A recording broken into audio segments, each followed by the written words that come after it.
Hey everybody, thank you for watching. Aim for Survival. Today I want to talk about the difference between a boo-boo bag and a trauma kit. You guys go ahead and stay tuned.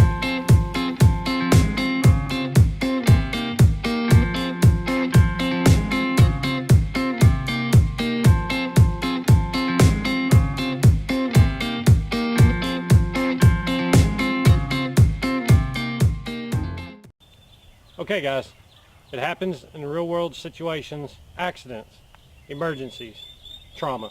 Okay, now if you're sitting there and you thinking your little boo-boo box is going to save your life, let's get real guys. Let's get really real quick. I had an injury this morning. It was a freak accident. I was at my house. I was working on a lanyard. Haha, spoiler. However, I went to pick up the knife by the sheath. Thought I was being safe. The knife was in the sheath. It comes out. The knife hits me in the wrist, guys. There is an artery here, and it sliced my finger on the fall down. Guys, a real fluke accident. Thought I was being safe, and that's when it's going to happen, guys, just like that. Boom. And something you need to understand is the difference between a boo-boo box with Band-Aids and little bits of aspirin and a trauma kit, guys. What I have here is the trauma kit I carry in my truck, and when we're on long training events or if we have a lot of people with us. Now, we're going to go ahead and bring this down a little lower, take it apart, and talk about my mindset when I put this kit together. So stay tuned. And this is not a surgeon's bag, guys. You are not a trained surgeon. You are the first responder if you're the first to show up. And if you have the right gear, it can help. If you can get a person to the right gear, it can help a lot more. I was able to stop my bleeding, pack my wound, wrap it, get it contained, and get my butt to the hospital to a professional. Guys, I'd like to give a special shout out to those professionals, the nurses and the doctors who helped me out today. This is for y'all.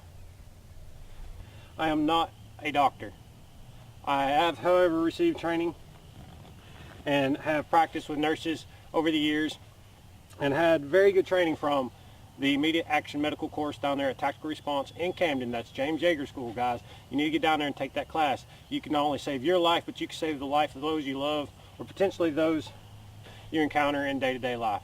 Well, guys, like I mentioned, I do keep a tourniquet on me because I do work with knives and firearms with a regular basis. However, there's some things you really need to talk about, and first off, and that is your heavy bleeding.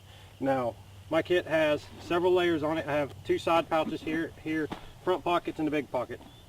The first thing I will get to in my big pocket is a tourniquet, guys. This is a windlass Cat's Gen 7 tourniquet. It's one of the best you can buy. Real easy one-handed application. If this had been a little different, I would have had to apply the tourniquet. However, it was not deep. I was able to assess the difference between that because of the Immediate Action Medical course of Tactical Response. However, if I did not want to go to that, I do have another TK4. Guys, definitely tourniquets can save your life. Now, my next step was to stop the bleed. Okay, and for that, I had a couple options. Right here, I do have an H bandage. Guys, these are wonderful. This one has already been opened and prepped. The one I used this morning was also opened and prepped. I did not have to fight with the packaging. Next, you're going to need gauze. I do have some more gauze right here. Again, H&H brand, but in a hurry, in a pinch, definitely works. If you were talking about a sucking chest wound, guys, and then you get into inclusives, that's a big deal. I'm not going to try to regurgitate the information that I learned from Immediate Action Medical. Get down there. You will learn a lot. You can save your life. You can save your loved ones. However, we're just going to mention that the plastic packaging is still on here for a reason. Next up, for me personally, I do carry a military style Ifak with mods. I think I'll go ahead and take this and put it into a separate video. However, it should go ahead and come out in the first round of defense.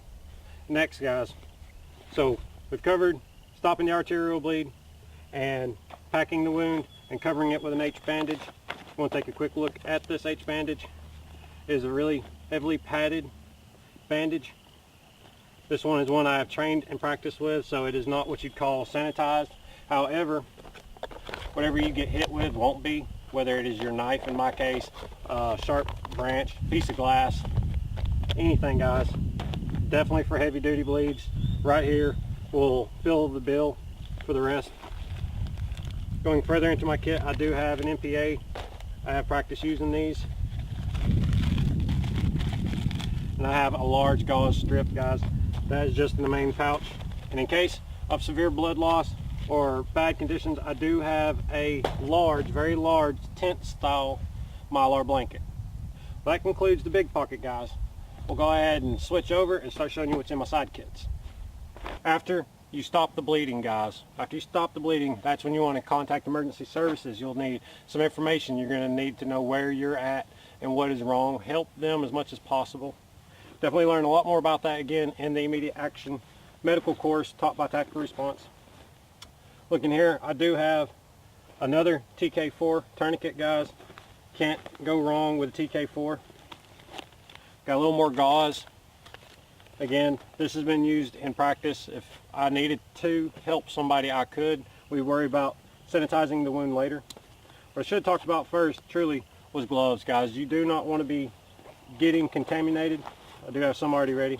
You do not want to be handling somebody's biological fluids, whether it be their blood or some of the nastier things that can come out of the human body. Guys, definitely want to have gloves. You definitely want to have your safety glasses. Cover your face if you got a dust mask, gas mask, whatever you got to use. Definitely the surgical mask will do good. Blood sprays. It's an unsavory topic to talk about, but guys, we're going to keep moving on. Now, we haven't got into my Ifak. However, I do have a tube right here. This is like a syringe without a needle. Guys, this is an irrigation tube. You put sanitized water in this, clean out a wound. Say it's broken glass you're dealing with, you're going to need to clean that wound out. I do have some self-adhering stretch bandage. You start using pads, gauze, stuff that you're going to need to hold it on there. We're not going to keep going into too much detail. We're just showing you more of what I have. I do have some sports tape here. Thank you, guys. You know where this comes from. Anyhow, this right here works really good in a pinch. It don't take a lot. You can hold something like this dressing right here, which is nothing more than gauze and sports tape. I do have a couple bottles of water purification tablets in case I am out for a long period of time. Maybe I can't boil the water. I can still sanitize it as best as possible. I do have a surefire method. This is the Mini Inferno by Dave Canterbury School. So right here, guys, I have a couple ways that I can warm the body, sterilize the water, sterilize the wound, wrap the wound, secure it, and again, having focused on stopping the bleed first. Next, for smaller injuries, I do have these triple layer non-stick compression bandages. Again, them being non-stick, your tapes and wraps will come in handy. I do have a little bit of duct tape just in case. This brings up another topic, guys. I'm starting to see components that I recognize that come out of the Pocket VOC or the VOC Ventilated Operator Kit sold by Tactical Response. I'm going to put a link to their school and this kit in their video, guys. Not this one, but the Ventilated Operator Kit. It has a little bit of everything you're really going to need and for a great price. Just double checking, guys. I have two more pieces. I do have a biohazard bag now in the kit in case, God forbid, somebody loses a finger and you want to collect the sample. Yeah, it's not pretty. I've nearly took the end of this one off and took the end of this one off when I was younger. In the back, I do have a knife. This is the Condor Knife. Still has the jute twine on there. Extra fire tender, never goes out of style with me. Another backup knife. This used to be a survival kit, guys. I do have mag pouches in here in case I wanted to throw something in there. No big deal. One other thing I want to talk about, it's on the outside of here. I do have an assist open folding knife with a seatbelt cutter and a glass break, guys. This is in my truck. If I'm hanging upside down, I might need to cut my way out of the vehicle, break the glass to get out. You never know. If it's a rollover or you're dealing with water, you will have to let the water fill up the cab, depressurize, and then you'll be able to escape. Hope that never happens to anybody. I really hope y'all never find yourself into a situation in which life or death is on the line. But when you do, you're going to want to have trauma kit, guys. Not a boo-boo box. Band-Aid will not save a life. Tourniquets, bandages, pressure bandages to be specific. Sorry, I'm trying to do this real quick. Just got out of the hospital about 2 hours ago. Wanted to make this video. Something that I want to also talk about is high visibility equipment, guys. Now, we all want to run stealth, but people are going to need to know how to identify your first aid kit. This particular one doesn't do that. However, anybody that runs with me knows what it is, and now all of y'all do too. For my Ifak, which is normally my go-to, my cats would run like this in a different pouch. However, in this one, it is the first thing you come to.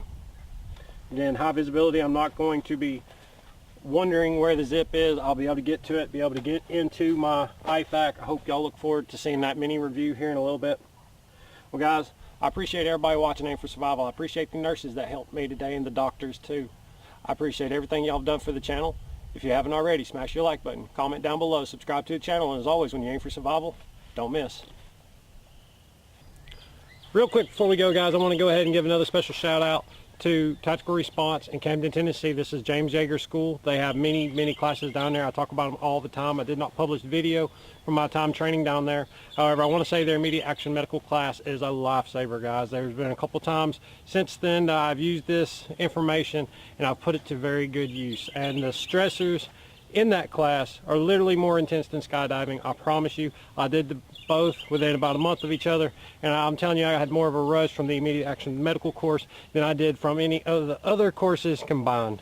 Guys, you can go over a lot of stuff. I'm going to show you my trifecta certificate I got at the end of that course. Give you an idea of just what all you're going to learn when you get down there. Everything from heavy trauma to light trauma to first aid and how to handle situations in between there, guys.